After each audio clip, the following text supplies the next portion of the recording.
Sunum qaydamız hazırdır. İndi Osman müəllim sağ olsun bayaq tərkib hissəsini danışması sizin üçün. İndi də sunum qaydasını professional Massachusetts Akademiyası tərəfindən hazırlanmış bir proqram şəkildə tərcümə edəcək. Buyurun Osman müəllim. Thank you.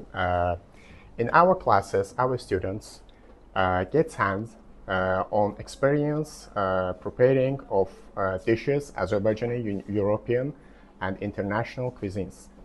And remember that a kitchen is not just about recipes.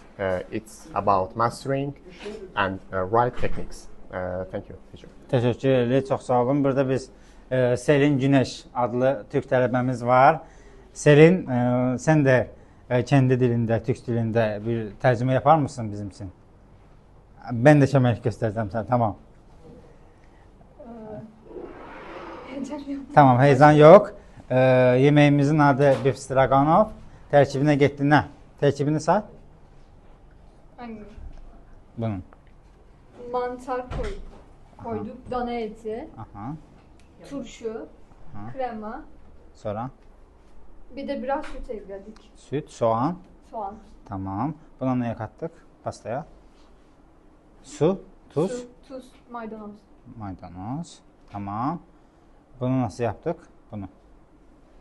Bunu saman şeklinde doğradık. Aha.